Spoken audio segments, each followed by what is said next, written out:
राम राम, जय माता दी। आप सबको मां के पावन नवरात्रों की हार्दिक बधाई हो। हिंदू नववर्ष की हार्दिक बधाई हो। नए संवत्सर की हार्दिक बधाई हो। वास्तव में आज से ही हमारा नववर्ष आरंभ होता है। कई लोग कहते हैं कि नववर्ष 1 जनवरी को लगता है, लेकिन नहीं, उस दिन केवल कैलेंडर चेंज होता है, नववर्ष नहीं। हमारा नववर्ष चैत्र प्रतिपदा से ही आरंभ होता है। मां के पावन नवरात्रे वर्ष में 2 बार आते हैं। एक तो चैत्र प्रतिपदा से जो आरंभ होते हैं उन्हें वार्षिक नवरात्र कहते हैं। एक जो अश्विन में आते हैं उनको शारदीय नवरात्र कहते हैं।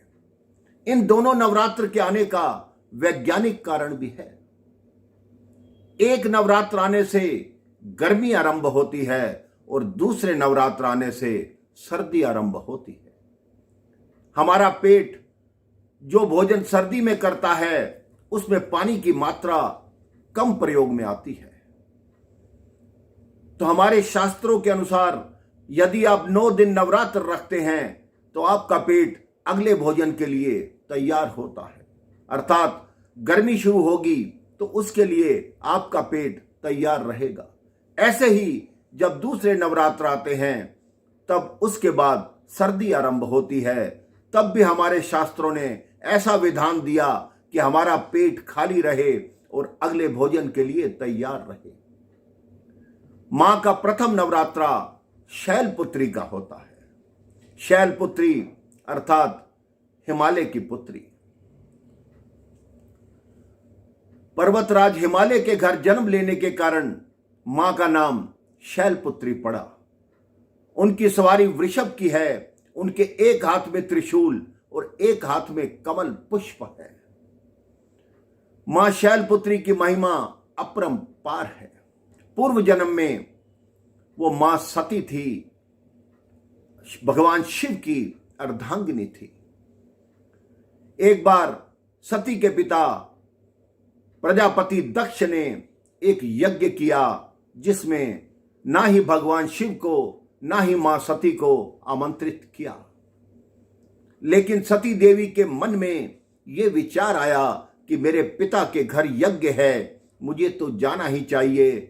भगवान शिव ने मना किया कि देवी तुम मत जाओ, तुम्हें आमंत्रित नहीं किया गया। लेकिन देवी सती के मन में आया कि बहनों से मिल लूंगी, मां से मिल लूंगी, एक बार चली जाती हूं, क्योंकि माता पिता के घर तो बिना बुलाए भी जा सकते हैं। भगवान शिव ने बहुत आग्रह किया कि सती मत जाओ, वहां अच्छा होने वाला नहीं है। लेकिन मां सती वहां चली गई। लेकिन वहां जाकर देखा ना भगवान शिव के लिए कोई स्थान रखा था, ना उनके भाग का कुछ भी निकाला था। सती को बहुत अपमान महसूस हुआ। उससे किसी ने बात तक नहीं की। सती ने जब इतना अपमान देखा तो योगाग्नि में अपने शरीर को वहीं जला दिया, जिससे भगवान शंकर बहुत क्रुद्ध हुए और उन्होंने दक्ष का यज्ञ भंग कर दिया। अगले जन्म में वही मां सती शैलपुत्री अर्थात पार्वती के रूप में अवतरित हुई। तो मां के पावन नवरात्रों में पहला स्थान मां शैलपुत्री का है। पहले दिन इन्हीं को स्थापित किया जाता है, इन्हीं की पूजा अर्चना की जाती है। राम राम, जय माता दी।